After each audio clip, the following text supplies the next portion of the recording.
Гукі выбухаў у Магілёве. Жыхары напужаныя, улады супакойваюць. Абвінавачанне без доказаў. Лукашенко заявіў, што Статкевіч хацеў яго забіць і перавярнуць краіну. Відэакамеры ў аўтобусах. Пасажыраў будуць вазіць паводле новых правілаў. Гэта аб'ектыў. Анастасія Русецкая. Запрашаю на выданне.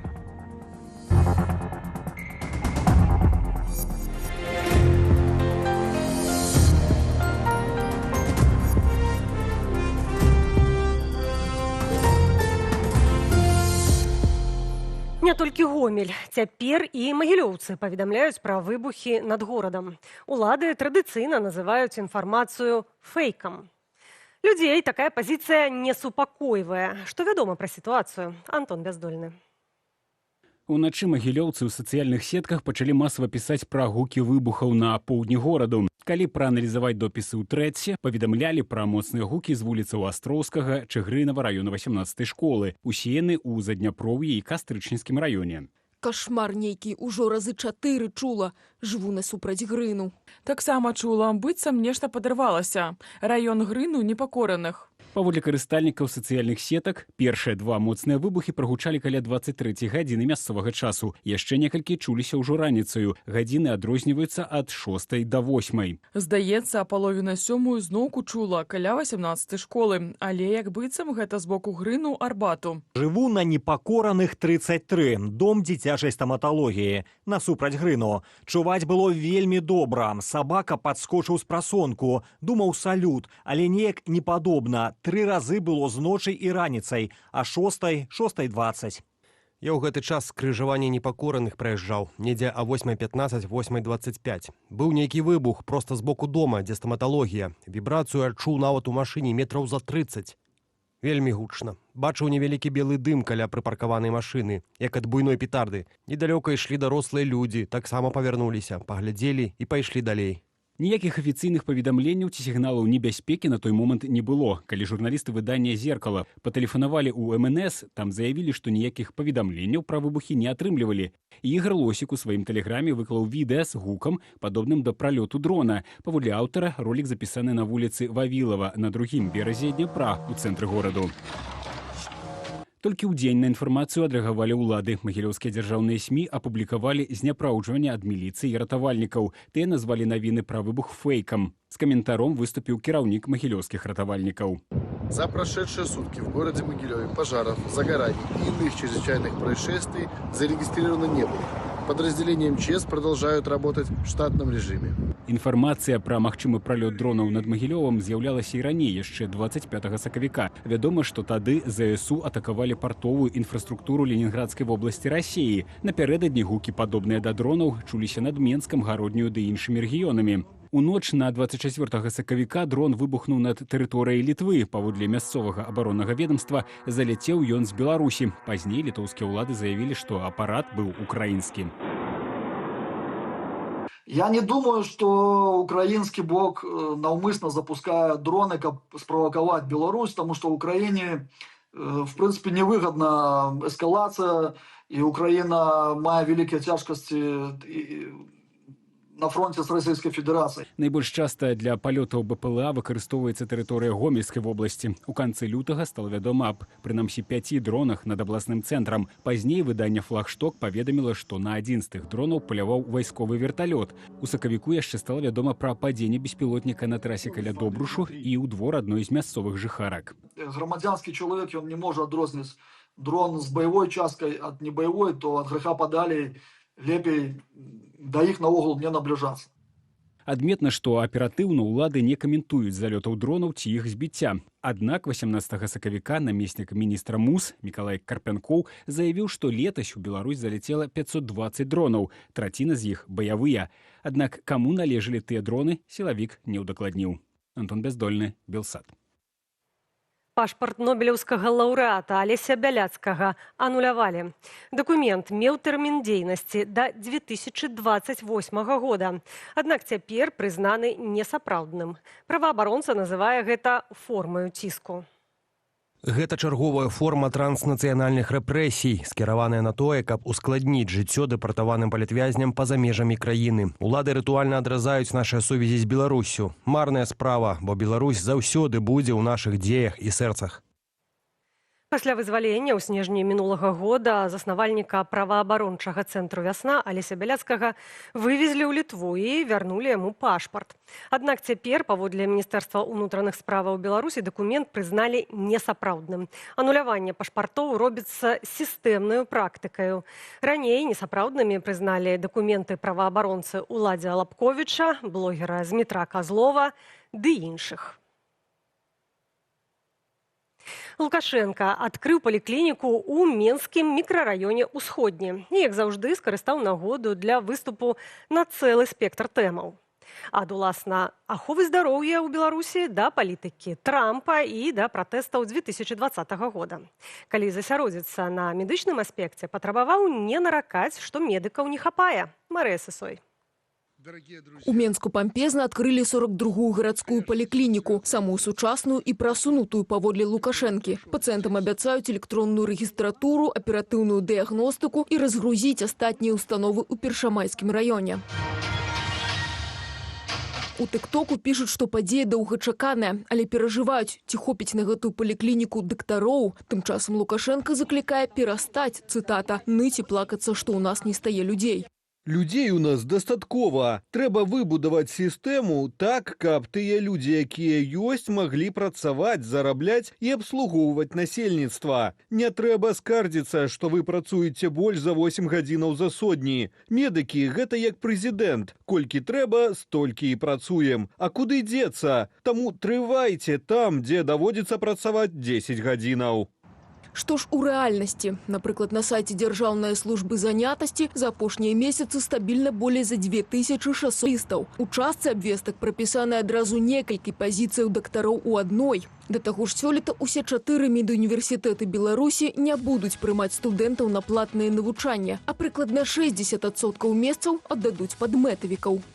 Кадры, іх недахоп і якасць іх падрыхтоўка, часта іх падрыхтоўкі, так.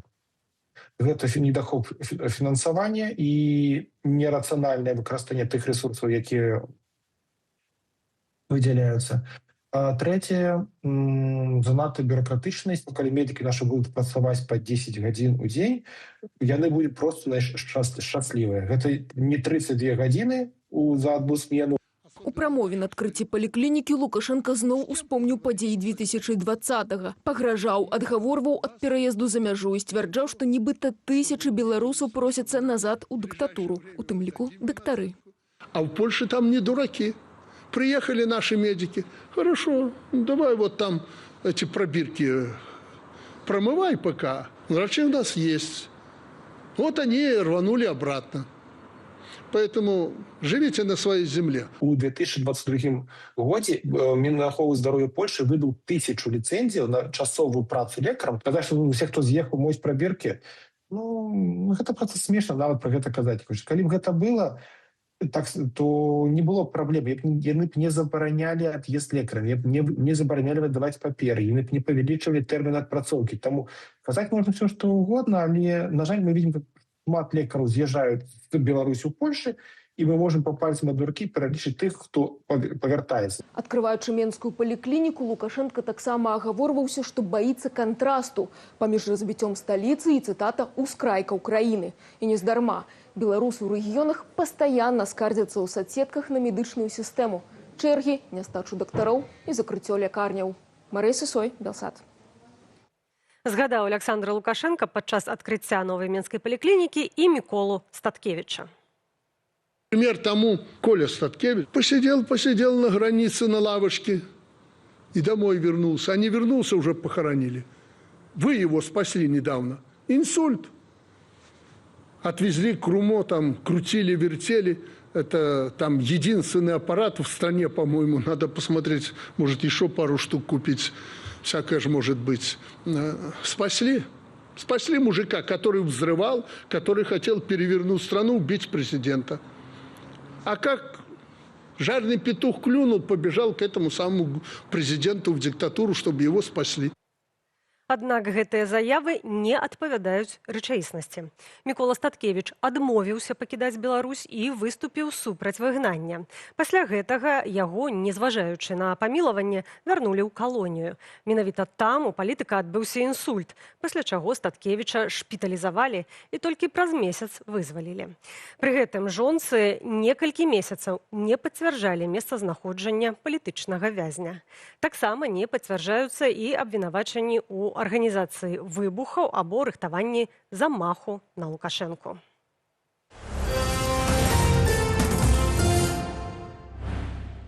У Менску ратавальнікі зліквідавалі наступствы выцеку азотнай кіслаты. Інцыдэнт адбыўся на тэрыторыі аднаго з прадпрыемстваў. Паводле звестак МНС, пагрозу ўдалося аператыўна зліквідаваць, а пацярпелых няма. Паведамленне пра выцек паступіла з вуліцы Бабушкіна. На месцы ратавальнікі выявілі грузавы аўтамабіль з 15 ёмістасцямі азотнай кіслаты. Кожная кубічны метр у аб'ёме. Пашкоджанымі аказаліся 2 з іх. Каб перадухіліць распаўсюд небяспечных пароў, працаўнікі МНС стварылі пенную падушку і скарысталі сістэму апрысквання. Кіслату з пашкоджаных рэзервуараў аператыўна перапампавалі ў бяспечныя ёмістасці. Пасля завяршэння працаў пераканаліся, што ў паветры няма перавышэння дапушчальнай канцэнтрацыі шкодных рэчываў. У ліквідацыі наступства ўдзельнічала 10 адзінак тэхнікі. Прычыны здарэння высвятляюцца. Відэакамеры і рамяні бяспекі ў кожным аўтобусе. Урад абвясціў маштабную рэформу правілаў перавозак. Яна закране кожнага ад школьніка да дальнабойніка. Новыя стандарты для транспартавання пасажыраў і грузаў уводзіць пастанову, якую падпісаў прэм'ер-міністр Александр Турчын. Падрабязней Андрэй Сульжыц.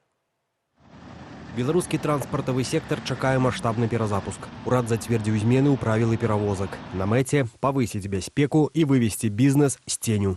Цяпер усе пасажырскія аўтобусы краіны абавязкова павінны быць абсталяваныя камерамі відэафіксацыі, а кожнае сядзенне рамянямі бяспекі. Разам з тэхнічнымі патрабаваннямі ўзмацняецца і прававы бок. Перавознікаў забавязалі заключаць з кіроўцамі афіцыйныя працоўныя дамовы, што павінна вывесці рынок з шэрай зоны. Гэта падвышае выдаткі за кошт падаткаў, і гэта сапраўды істотна будзе ўплываць на сабекошт перавозак і, магчыма, паўплываюць на і цэну квіткоў у гэтых сродках транспарту.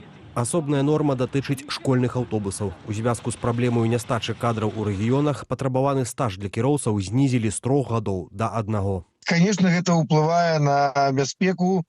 Ясна, што калі кіроўца вельмі дасведчаны, то будзе безопасности больш. Однако, по мне, так что год, что 3, гэта мало.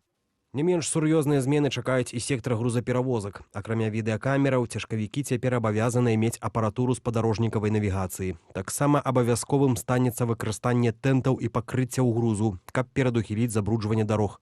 Новаўвядзенні прымаюцца на фоне складанай эканамічнай сітуацыі ў галіне грузаперавозак. У Мінсктрансе зазначаюць, аўтапарк краіны імкліва старэе. Амаль 2/3 цяжкавікоў эксплуатуюцца больш за 8 гадоў. Ці не абернуцца новыя патрабаванні зніжэннем рэнтабельнасці для перавознікаў? Я бы не разлічваў, што гэта нейкія такія вялікія выдаткі. Мне падаецца, што гэта у сотнях, магчыма, ў $1000 на адную фуру. І таму яны, канешне, паўплываюць у гэтым месяцы на стратнасць і прыбытковасць бізнесу, але мне падаецца, што істотна не паўплываюць на сам сектар.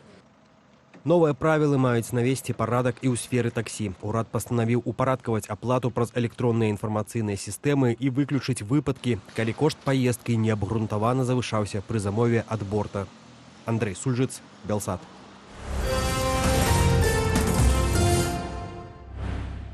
Напярэдадні каталіцкага вялікадня і вербнай нядзелі ў праваслаўных сілавікі праз тэлеграм-каналы распаўсюджваюць выявы міліцыянтаў у баявым рыштунку побач з рэлігійнымі установамі. Што гэта, запужванне ці апраўданыя меры бяспекі? Ян Федаровіч шукаў адказы. Аўтаматчыкі побач з касцёламі і цэрквамі ў Беларусі. Нічога асаблівага, проста надыходзіць вялікдзень у каталікоў і вербная нядзеля ў тых праваслаўных, якія святкуюць паводле юліянскага календара. Личный состав в эти дни переведен на усиленный вариант несения службы. Места богослужений будут взяты под особый контроль. На объектах с большим количеством граждан предусмотрена организация пропускного режима и досмотровое мероприятие с использованием технических средств. Але для чаго такія захады бяспекі ў Беларусі? Еще раз пересмотрите то, что происходит вокруг нашей страны, происходит в мире. Когда в храм идут не помолиться, а идут совершать террористические акты. Малейшее какое-то сомнение у сотрудника, неадекватность поведения гражданина на прилегающей территории, нам необходимо реагировать. Зрэшты, сітуацыя ў Беларусі нібыта не падобная да некаторых краінаў свету, дзе тэрарыстычныя атакі на рэлігійныя установы або побач з імі сталіся, на жаль, фонам жыцця. Прынамсі, у нас такіх выпадкаў пакуль не фіксавалі. Чисто теоретически они, конечно, могут это рассматривать, они могут нагонять ужаса для, скажем так, вышестоящего какого-то руководства, якобы руководства страны, о том, что это все обосновано, что действительно есть, пускай и небольшая вероятность, но такое может произойти. Вот они могут говорить, во всяком случае, об этом. Реально ли теперь это в Беларуси? Ну, это, конечно, сложный вопрос. Тым часам у Магілёве для таджыкскіх студэнтаў Беларускага дзяржаўнага універсітэту харчовых і хімічных тэхналогіяў днямі правялі адмысловую лекцыю. Іх у прыватнасці папярэдзілі, што ў Беларусі асобе, прызнанай вінаватай у акце тэрарызму, могуць прысудзіць смяротнае пакаранне. Ян Федарович, Белсат. Другі дзень гістарычнай місіі да месяца і за палётам сочыць амаль увесь свет. Экіпаж Артэміс-2 ўжо выйшаў за межы калазямной арбіты і працягвае рух да спадарожніка Зямлі. Гэта першы за паўстагоддзя пілатаваны палёт так далёка ад нашай планеты і важны крок для будучай высадкі чалавека на месяц.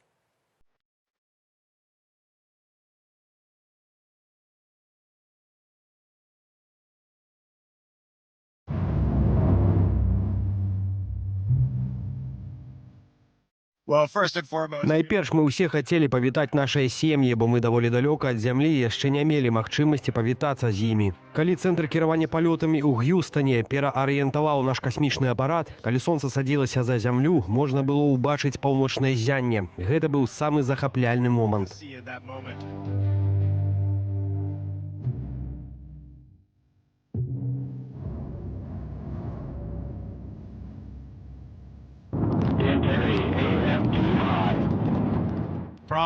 Я думаю, што, верагодна, адна з рэчаў, якая здзівіла ўсіх нас, тое, што цвердапаліўныя ракетныя паскаральнікі сапраўды ўключыліся, і мы пакінулі пляцоўку, і на маім твары з'явілася шырокая усмешка.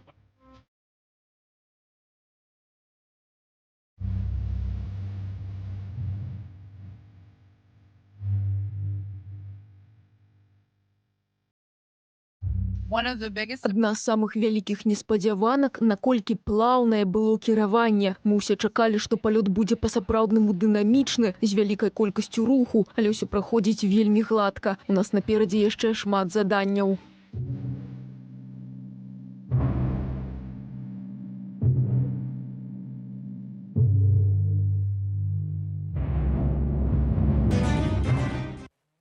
У аб'ектыве на гэтым ставім кропку. Больш навінаў у нашых сацыяльных сетках і на старонцы Белсату. Інфармацыйны вечар працягне студыя Белсат, якую мы правядзём з Алесем Залеўскім. Ужо праз некалькі хвілінаў у студыі Белсат працягваем галоўныя тэмы дня.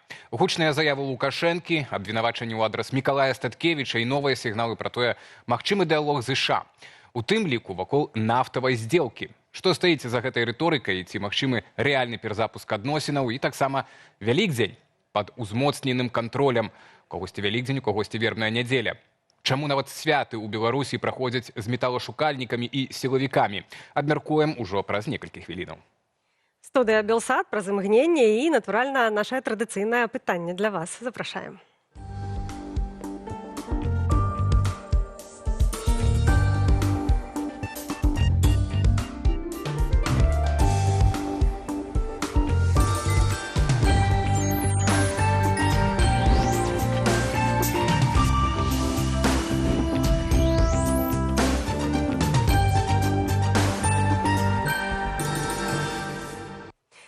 Добрый вечар, гэта студыя Белсат, Анастасія Русецкая, Алесь Залеўскі. І на пачатку Прачытаю, якое маем для вас пытанне. Сёння, спадарства, мы вас пытаемся, а што будзеце ўласна святкаваць у нядзелю? Якое свята? Ці то Вялікдзень, ці то вербная нядзеля, а магчыма, ні тое, ні другое для вас не з'яўляецца святам, калі ласка, галасуйце. Так, ужо цікавыя вынікі апытання, все па траціне ў нас атрымліваецца. Паглядзім, што будзе напрыканцы нашага выдання. Але пачнем ад першай тэмы, палітычнай, куды ад палітыкі дзецца. Нават у гэтыя перасвяточныя дні Александр Лукашенко зноў выступіў з гучнымі заявамі на адкрыцці паліклінікі. Ён сцвярджаў, што Мікалай Статкевіч нібыта планаваў выбухі і хацеў забіць прэзідэнта. А таксама, што ЗША нібыта прыслухоўваюцца да яго, ваюючы з Іранам. Тым часам медыі паведамляюць пра новы элемент магчымай угоды паміж Вашынгтонам і Менскам. Гаворка пра пастаўкі нафты і ролю Беларусі ў рэгіянальнай энергетычнай схеме. Паводле Лукашэнкі, Статкевіч нібыта сам вярнуўся ў Беларусь з мяжы, але вядома, што палітык быў прымусова вывезены, адмовіўся пакідаць краіну, пасля чаго быў затрыманы і зноў трапіў у турму. Менавіта там у яго здарыўся інсульт. Паралельна становіцца вядома і пра іншае рашэнне ўладаў. Пашпарт нобелеўскага лаўрэата Алеся Бяляцкага прызналі несапраўдным.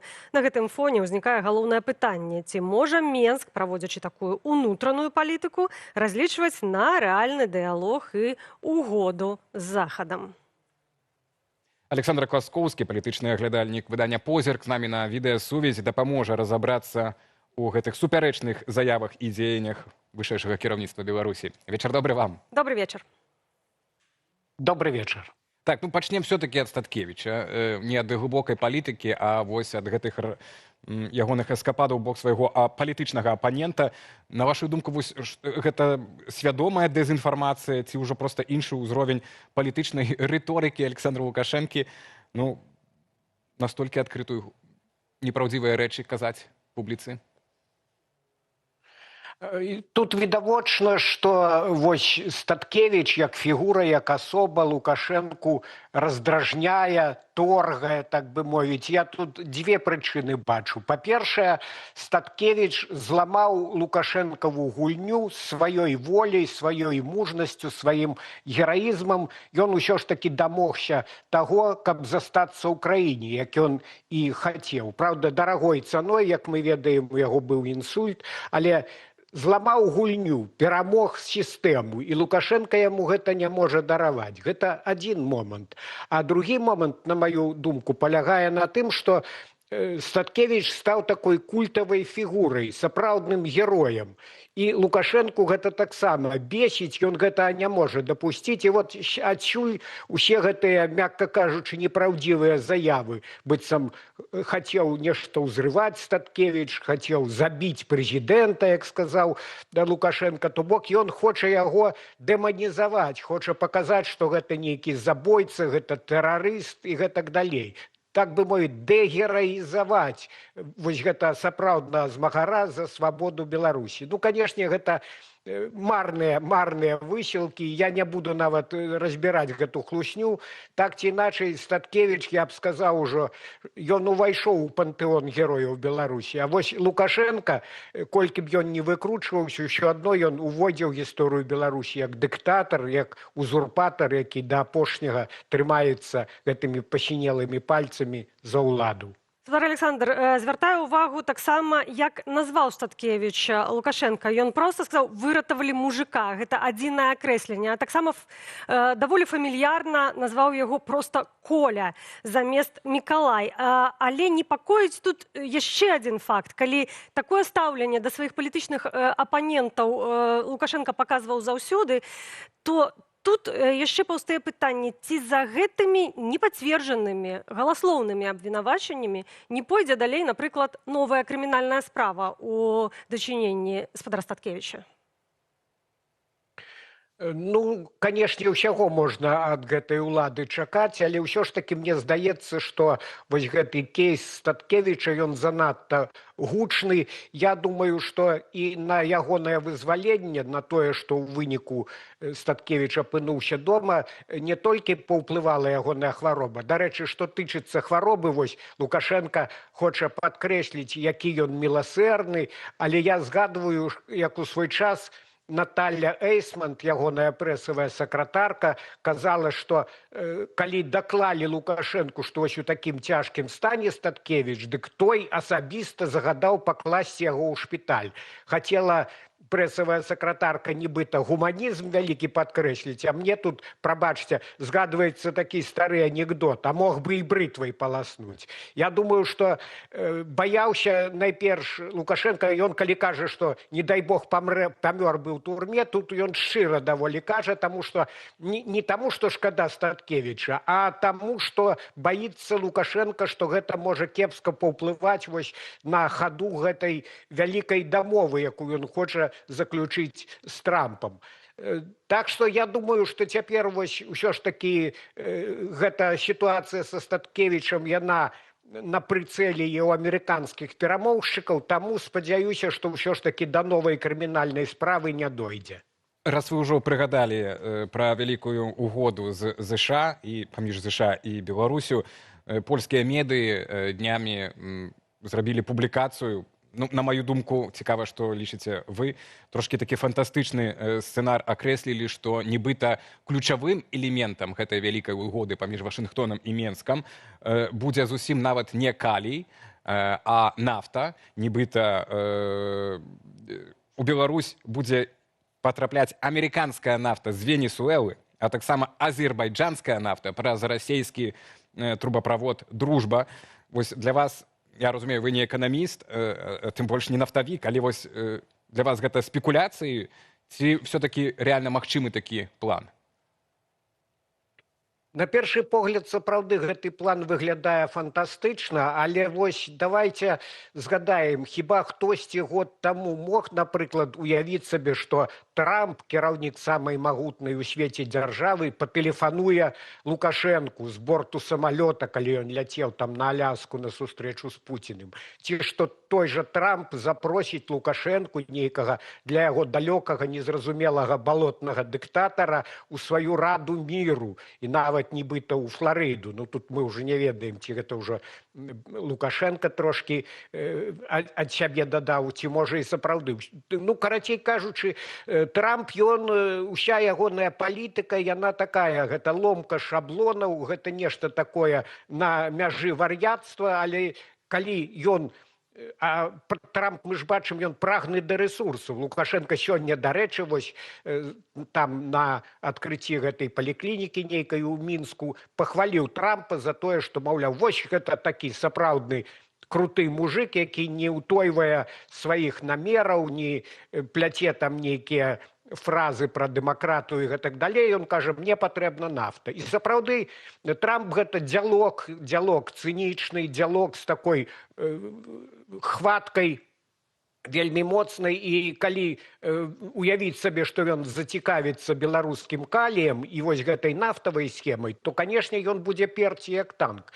І хоць я сапраўды не эканаміст, але я згадваю, што былі ўжо прэцэдэнты, і гэта добра вядома, што ў свой час, пасябраваўшы з Чавесам венесуэльскім, кіраўніком Лукашенко, дамовіўся, і доўгі час, некалькі гадоў, ішла ў Беларусь венесуэльская нафта. Так што вось гэты маршрут праз акіян, ён ужо выпрабаваны. І яшчэ болей, я хочу згадаць, што падчас першай кадэнцыі Трампа сюды прылятаў тагачасны дзяржсакратар Майк Помпео. І тады якраз Лукашенко быў на ножах з Масквой, тая перакрыла нафтавы кран, і дамовіліся якраз пра пастаўкі амерыканскай нафты. І нават да гэтых вось жнівеньскіх пратэстаў 2020 года 2 танкеры, калі не памыляюся, паспелі прыйсці ў тую ж самую літоўскую Клайпеду. Так што такія прэцэдэнты ўжо былі. І таму я думаю, што я б не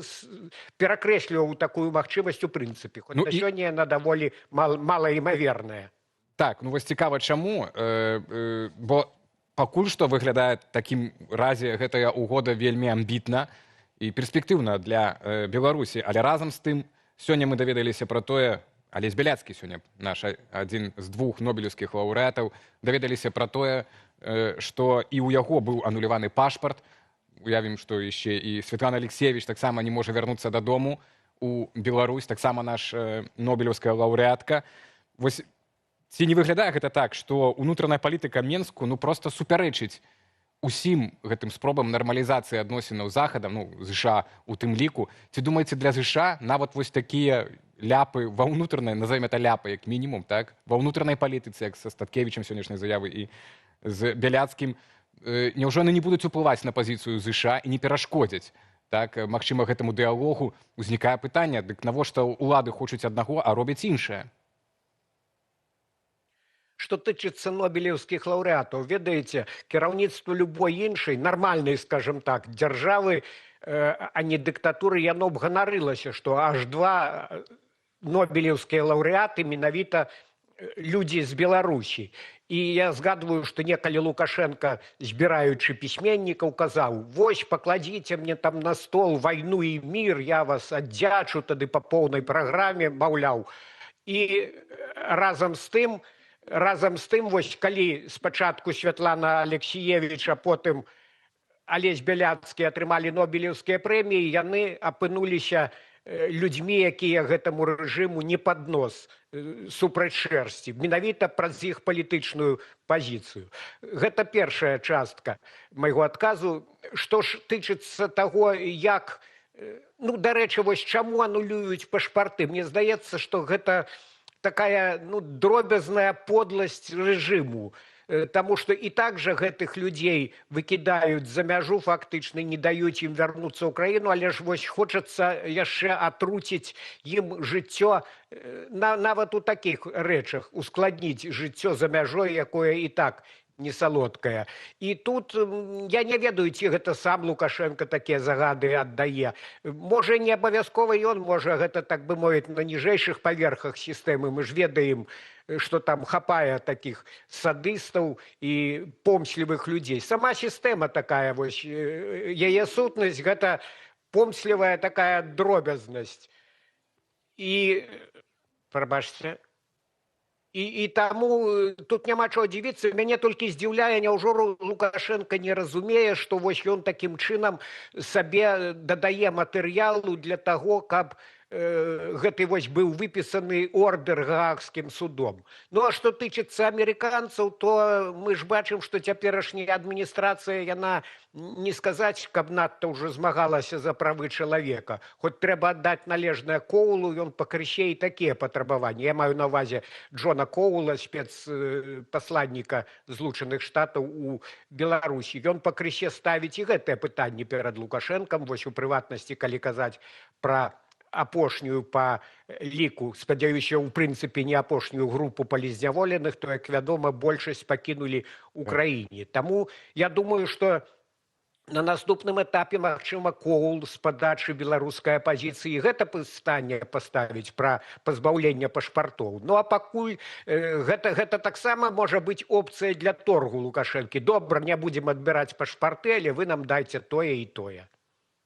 Яшчэ сёння таксама Лукашенко казаў звяртаўся да медыкаў і казаў, што ім не трэба плакацца, што яны працуюць больш чым 8 гадзін на сотні. Кажа, цярпіце там, дзе даводзіцца працаваць 10 гадзін. Я ўзгадваю зусім нядаўнее выказванне з нагоды візіту в КНДР. Ён казаў пра тое, што там народ жыве бедна, але як працуе? Вельмі так яго гэта здзіўляла, і ён, магчыма, нават прыводзіў гэта ў прыклад, не разумеючы таго, што калі народ добра працуе, то ён не можа быць бедным. Але у ягонай парадыгме на гэтым кроку медыкі ўсё ж такі маюць працаваць яшчэ болей. Магчыма, ён бачыць змену увогуле колькасці працоўных дзён, працоўных гадзін для беларусаў, каб змяніць сітуацыю? Ну, ведаеце, хоць ён і папуліст, але ён, калі так адкінуць усю гэту рыторыку, глядзіць на народ, на людзей проста як вось на рабочую сілу, на працоўную сілу. І гэтыя ягоныя заклікі, каб працавалі болей, гэта ж не ад добрага жыцця. Мы ўжо вось гэту тэму закранулі, што сотні тысяч палітычных праціўнікаў рэжыму, не толькі нобелеўскія лаўрэаты, а многія людзі і палітычныя праціўнікі, і проста, напрыклад, тыя ж айцішнікі пасля фактычна разгрому пратэстаў, і калі многія з іх адчулі на сябе рэпрэсіі, выехалі з краіны, мноства людзей пакінула, вялікі кадравы дэфіцыт, вялікія праблемы на рынку працы, і таму ён мусіць, ён жа, што тычыцца гэтых людзей, нібыта і кажа, вяртайцеся, але вяртайцеся праз вось гэтую славутую ў двукосці камісію па вяртанні, калі трэба паўсці на каленях, так бы мовіць. І натуральна, што адзінкі за ўвесь гэты час вярнуліся. Ўжо была ў Лукашэнкі ідэя, мы ж памятаем, 150 тысяч пакістанцаў запрасіць, але і тыя ж пакістанцы не надта кінуліся, таму што нават для іх тут не вельмі вялікія заробкі.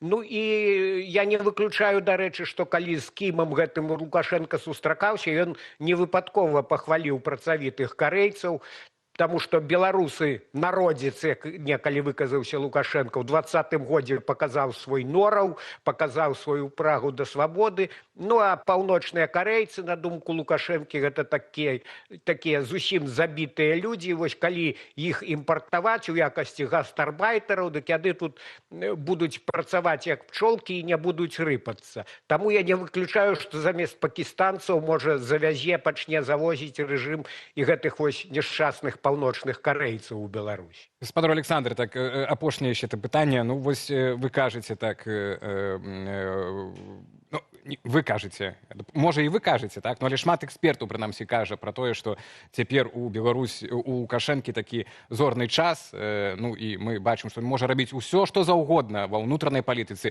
казаць любую лухту на камеры, у мікрафоны, і мы гэта будзем абмяркоўваць, так, і пры гэтым яшчэ мець шчыльныя адносіны з ЗША, але таксама захоўваць добрыя адносіны з тымі bad guys, з кепскімі хлопцамі, так, якія сядзяць з дыктатарамі за кепскім сталом, як казаў Джон Кол. У гэтым усім дыалогу на што тады ён разлічвае, Александр Лукашенко, ці ставіць ён на нейкую стратэгічныя мэты, перазагрузку адносінаў, напрыклад, цалкам, так, з Захадам ці з ЗША, ці все-таки вось все это ягоныя рухі цяпер, это нешта тактычнае, вот патрэбнае тут і цяпер, там, не ведаю, падлатаць нейкую дзірку ў бюджэце. Вось ягоная эта ахвота на перамены, прынамсі, ў адносінах з Захадам ці з ЗША, як доўга, як далёка можа сягаць, на вашу думку? Я думаю, што амбіцыі ў яго вялікія. Ён вось цяпер, напэўна, адчувае, што схапіў удачу за хвост ці Бога за бараду, і ён хоча до конца па поўнай праграме выкарыстаць гэты шанец. І тое, што вось той самы Джон Коул пачынае ўжо пакрысе і на літоўцаў ціснуць, каб разблакоўвалі гэты транзіт праз Клайпеду, гэта напэўна ж з падачы Лукашэнкі. То бок яму ўжо мала здымання амерыканскіх санкцыяў, ён хоча, каб Вашынгтон пачаў праціскаць, так бы мовіць, нахіляць, кажучы ягонай лексікай, і Еўропу. Ну, іншае пытанне, пашэнціць ці не. Тут я думаю, што Еўропа будзе трымацца, ва ўсякім разе, пакуль працягваецца вайна ва ўкраіне, таму што большасць санкцый было ўведзена менавіта за гэты саўдзел у агрэсіі. Ну, але ва ўсякім разе трэба аддаць належнае, што шанцуе Лукашэнку проста шалёна. Хто б думаў, што Трамп на яго зверне ўвагу. Хаця, ведаеце, з іншага боку, Трамп жа вёў перамовы з тым самым Мадурам, і з тымі самымі іранцамі. Ён непрадказальны. Сёння ён вядзе перамовы і можа называць там глыбока паважаным прэзідэнтам, а заўтра прылятае Дельта Форс, прылятае амерыканскі спецназ і ў кайданках забіраюць. Ну, Лукашенко, канешне, ён пад ядзерным парасонам Расіі, але я не думаю, што ён пачуваецца ўпэўнена. І той самы Коул, дарэчы, у адным з інтэрв'ю нядаўна сказаў, што вось фінал венесуэльскага дыктатара і іранскага аяталы, яны вельмі Лукашэнку напалохалі. Таму што ён недзе ў глыбіні душы таксама, напэўна, разумее, што да пары збан ваду носіць.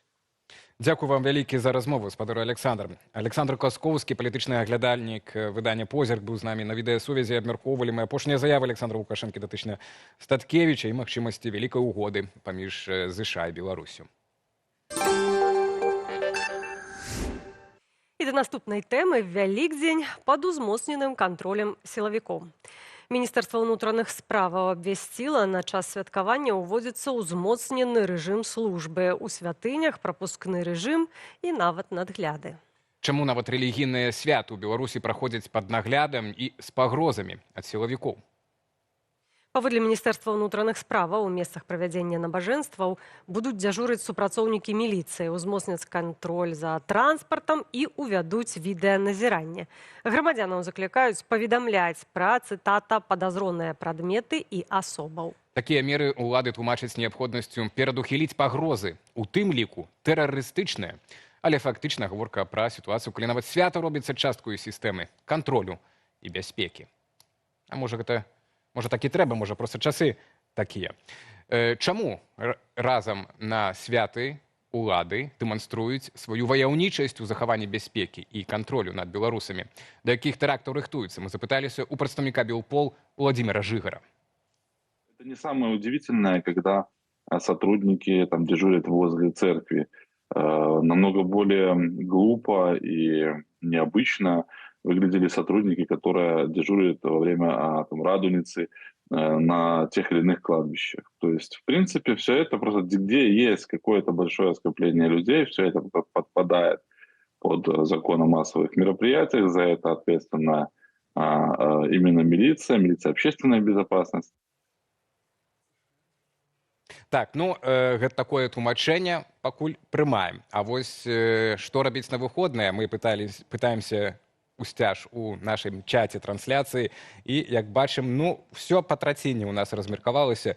Траціна, трошкі больш за траціну, будзе азначаць Вялікдзень, трошкі менш за 30% вербную нядзелю, і траціна нічога не будзе святкаваць, а можа будзе, паглядзеўшы нашу наступную размову з Віктарам Шукіловічам. Прывітанне, Віктар. Прывітанне, Віктар. Прывітанне, Наста. Ты што будзеш святкаваць? Я, вядома, рыхтуюся да Вялікадня, бо я паходжу з Ашмяншчыны, з каталіцкага рэгіёна Беларусі, дзе вельмі моцныя традыцыі каталіцтва. І наша вёска, моя родная вёска, Жупраны, гэта такое каталіцкае мястэчка ў нас, якое збірае на святы, на імшу, ў касцёл. Увесь навакольны люты з меншых вёсачак, хутароў, засценкаў, якія з'язджаюцца вось на святы менавіта да нас у Жупраны, ў касцёл, які будаваўся у тым ліку і сям'ёй Францішка Багушевіча. Існуе такая нават легенда, што ён сам ездзіў па фэстах, па ваколіцах, па ўсёй Віленшчыне і збіраў яйкі на мацаванне камянёў на гэты касцёл.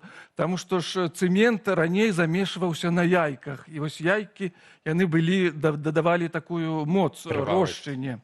Вось, таму вось гэта такое сакральнае месца для мяне асабіста, для ўсёй маёй сям'і, для маіх продкаў, якія жылі ў ваколіцах Жупранаў, я не ведаю, з часоў Вялікага княства Літоўскага дакладна, а можа яшчэ і раней.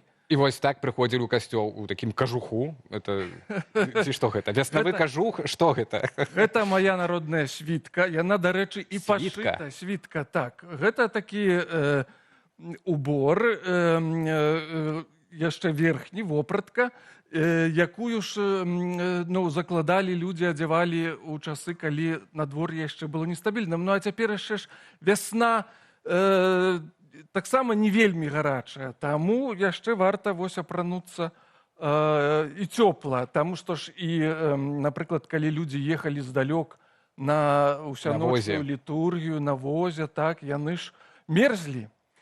Часам трэба было цэлую... Ну і калі вярталіся пасля чаркі, можна упасці з воза, легчы паляжаць, а так у світцы цёпла. Ну, я заўважу, што калі людзі ездзілі на імшу, на літургію, то яны, канешне, з сабой ніякіх гарачых ці там мацнейшых напіткаў не бралі.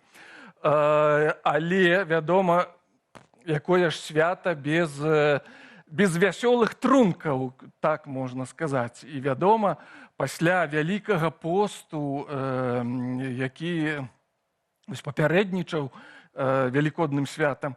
Ну, можна было і разгавецца, кажуць. Віктор, але ты кажаш пра моцныя трункі, вясёлыя трункі, але все ж таки, калі казаць пра традыцыйна то, што звязвае чалавека з Вялікаднем, это хіба яйка і булка. Ці ўсё ж таки Вялікдзень гэта больш, чым гэтыя сімвалы? Вядома, Вялікдзень гэта больш, чым гэтыя сімвалы, чым проста яйка. Хоць яйка таксама выражае вось гэтую пачатак новага жыцця.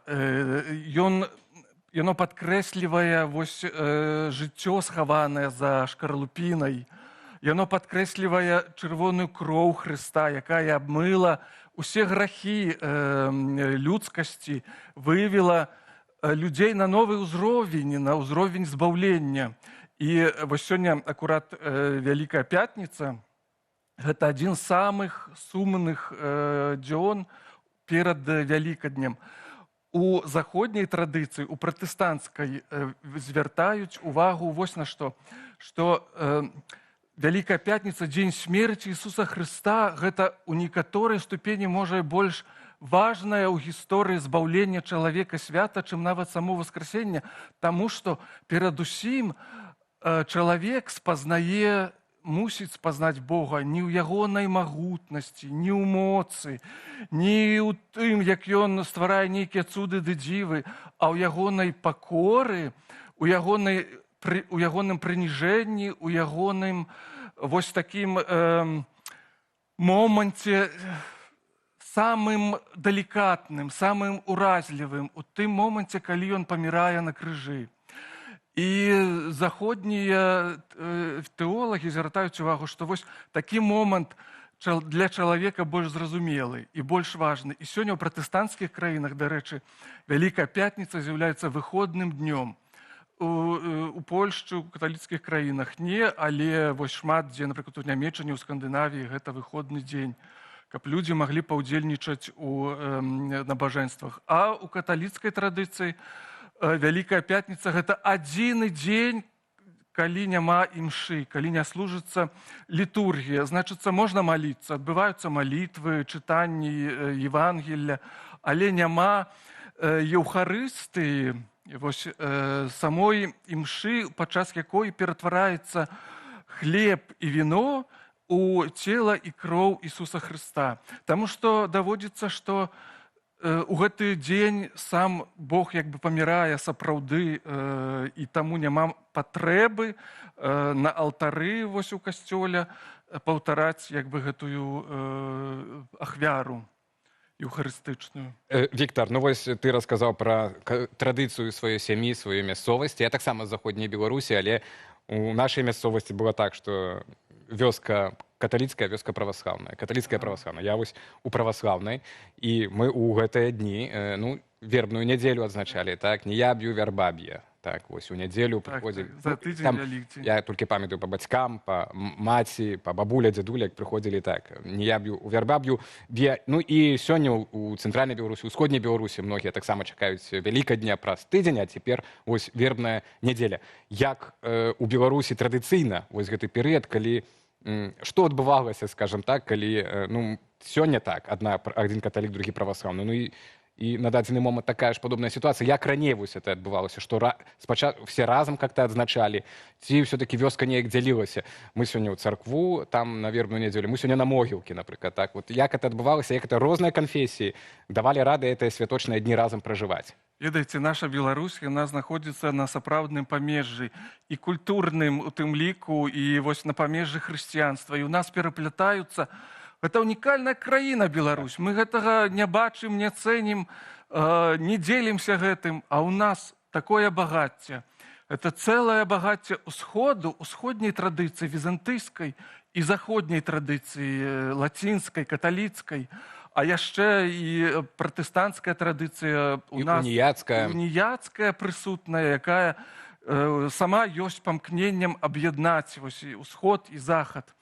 І як гэта файна магчы адзначаць два разы свята, некаторыя паўтараюць, што гэта дадае пэўных, дадае святочнасці, што можна больш часу адзначаць, больш дзён адзначаць.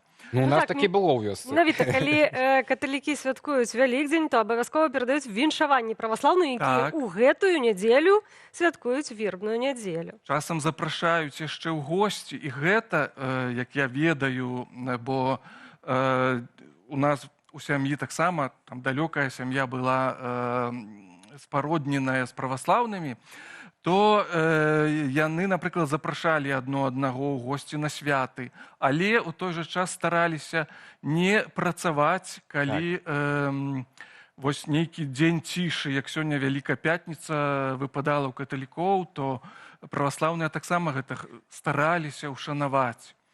І звярталі на гэта таксама ўвагу. Вось гэтая далікатнасць у падыходзе адно да аднаго ў характары беларусаў таксама надзвычай прываблівая. І гэта тое, што таксама уласцівасць нашага народу, пра якую вось варта казаць і варта падкрэсліваць, мне падаецца. Валачобнікі, Ну, таксама это наши. Это толькі беларуская традыцыя, Вось гэта валачобнікі. таксама, як Шановныя цікава. гледачы, хто не ведае, што такое валачобніцтва, так, хто такія валачобнікі, што гэта такое, пішыце у каментарах. Але, я думаю, Віктар і так растлумачыць. Так, гэта людзі, якія абыходзілі двары з віншаваннямі з нагоды Вялікадня. Перадусім гэта мужчыны, але традыцыі змяняюцца, і з цягам часу пачалі і жанчыны далучацца да абыходу двароў, і складання віншаванняў, зычэнняў, звязаных з гэтым вялікім святам, бо Вялікдзень гэта ж, як само слова кажа, Вялікдзень найвялікшы дзень для хрысціянаў. І у народнай традыцыі трэба было абавязкова абдарыць валачобнікаў, гэта як калядоўнікі на каляды зімою. Толькі, напэўна, ёсць такое меркаванне, традыцыя валачобніцтва больш старажытная, яшчэ больш старажытная за традыцыю калядавання, бо раней усе старажытныя народы адзначалі Новы год вясною. Дагэтуль нават, напрыклад, калі ўзяць іранскія народы, ці цюркскія, якія былі пад панаваннем перскага царства, святкуюць Наўруз. Гэта Новы год, які прыпадае на Вялікдзень, на раўнадзенства вясенняе, веснавое. І гэта амаль у той самы перыяд, калі Вялікдзень святкуюць хрысціяне. Таму нават калі таксама ўзгадаць калядныя песні, вось усе вы ведаеце, шчэдрык, ласцівачка, гэта спяваюць на каляды. Але якая ж ластаўка прылятае на каляды. Відаць, гэтая песня проста была перанесеная з веснавога святкавання Новага году старажытных славянаў. Альбо калі на каляды таксама на Палессі зычаць вялікіх раёў. Вылецела матка пчаліная, там раі. Якія ж пчаліныя раі зімою? Няма іх. Пчолы абуджаюцца вясною. Відаць, гэта ўсё вось такія ўспаміны, згадкі пра Новы год, які святкаваўся ў далёкай старажытнасці вясною. Віктар, напрыканцы нашай размовы хацелася б яшчэ пачуць ад цябе такое, можа, пажаданне ці зварот да нашых гледачоў. Мы ведаем, што праз савецкія гады савецкай улады традыцыі былі перарваныя, і новае пакаленне, которое ўжо не ведала Савецкага Саюза, часам мае нанова ствараць сваю традыцыю, сваю сямейную традыцыю, рэлігійную традыцыю. І гэта дастаткова цяжка, калі ты гэта не даведваешся ад бабулі, а мусіш гэта ў кніжках прачытаць. Як лепей рабіць? Трэба шукаць людзей, аднамысленнікаў, і з імі разам святкаваць і шукаць нейкія новыя развязанні. Мне здаецца, што гэта найлепшае развязанне, калі разам, гуртом мы звернемся да старых крыніц, папытаем, можа, старэйшых людзей, а можа, нешта разам і прыдумаем, правядзем такую буру мазгавую, брейншторм, і нешта дадамо новага. Часы змяняюцца, сапраўды. Усё набывае новага нейкае значэння, новага каларыту. І як святкаваць цяпер, мне здаецца, што трэба захаваць сэрца гэтага свята, успамін пра ўваскрасенне Ісуса Хрыста, пра вялікую надзею, якое дае гэта свята таксама. Бо глядзіце, нават вучні ўжо зняверыліся і думалі, што Ісус Христос памёр, і жанчыны, якія ішлі наведаць яго ў пячоры, яны ж неслі міру, каб намазаць ягонае цела. Яны чулі словы пра 3 дні ўваскрасення, але, можа, і не да канца верылі. А якое ж было іхнае здзіўленне, калі яны пабачылі адсунуты камень з пячоры, дзе было пакладзена цела Ісуса Хрыста, і там пабачылі анёла. Ён уваскрос, здаецца, цемра, смерць, знямога, стомленасць, усё перамагло. Але не, надыходзіць момант уваскрасення, абнаўлення і вялікага шчасця і надзеі. Вось, свята надзеі. Дзякуй вялікі. Віктор Шукіловіч, наш калега і аўтар шматлікіх праектаў на Белсаце, у тым ліку і гістарычных, і фальклорных. Этнаграфічных. Дзякуй вялікі. Віктор, за такі лікбез па тым, што і як нам святкаваць у бліжэйшыя выходныя. Ну а цяпер, спадарства, пераходзім да нашай сталай рубрыкі «Жыццё рэгіёну», якую мы рыхтуем разам з рэдакцыяй БГ Медыя. Жорсткія навіны з-пад Жыткавічаў на пачатку. У аграгарадку Азёрны заўважылі на вуліцы бяздомнага сабаку з дроцікам у лобе. Такі самы дроцік трапіў і ў хатняга сабаку, які пасля гэтага памёр. Мясцовыя жыхары звярнуліся ў міністэрства ЖКГ са скаргай на жорсткае абыходжанне з жывёлінамі. Праблему нават атрымалася абмеркаваць на прыёме ў намесніка міністра Андрэя Рамашкі. Показали факты отлова жестокого в Житковичах, в Лельчицах, факты того, что происходит в фауне, да, вот это вот письмо, где 4 собаки по визуальному осмотру были умертвлены. Все это было озвучено замминистра.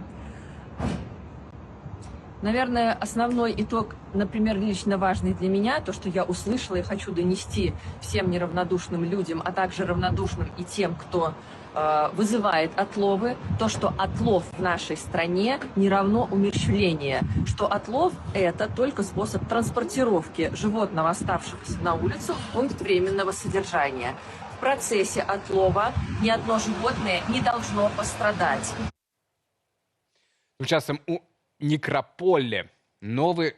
Што такое Некраполе? Некраполе – гэта новы сучасны раён у Віцебску, які нават назвалі элітным.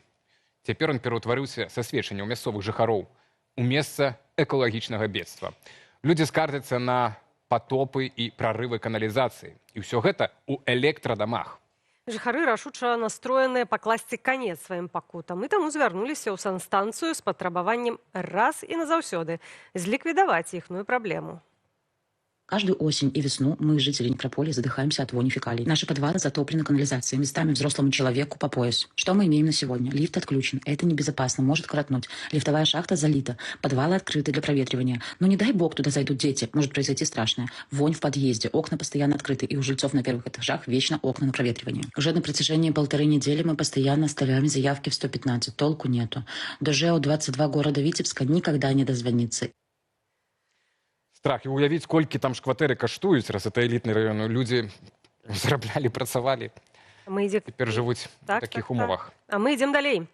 Гістарычны дот пад Ляхавічамі зноў стаў ахвярай прапаганды. Раней на ім намалявалі георгіўскую стужку, а цяпер аздобілі Z-сімволікай. Цікава, што гэты дот у канцы 1930-х гадоў быў пабудаваны палякамі дзеля абароны польскай мяжы ад Чырвонай арміі.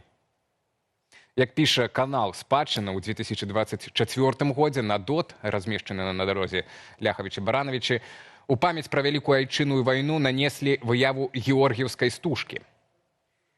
Пасля яе замалявалі, бо аказалася, што, па-першае, дот польскі і, па-другое, у часы Вялікай Айчыннай яго не выкарыстоўвалі. Цяпер жа на дот нанеслі графіці з чырвона-зялёным сцягам і Z-сімволікай. Паводле мясцовых жыхароў, дот і намаляваныя на ім прапагандысцкія сімвалы добра відаць з трасы Р4.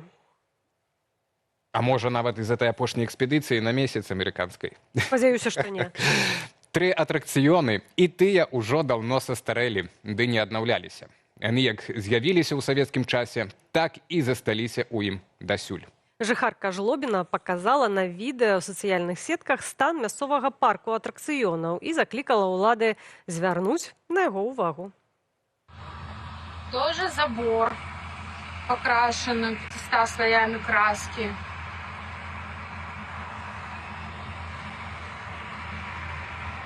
Эти же машинки вот, тоже страшные, корявые, такие ржавые, перекрашенные. Ничего не обновляется. Вот не стыдно, что Жлобин такой город не маленький, а парка детям нет. Зато можна закрыць атракцыёны і адкрыць музей атракцыёнаў. Так выглядалі атракцыёны 50 год таму. Якія ў вас атракцыёны? Дзяліцеся ў каментарах пад гэтым відэа. На сёння ж мы ўжо мусім развітвацца. Анастасія Русецкая і Алесь Залеўскі для вас працавалі. Добрых выходных. Усяго найлепшага.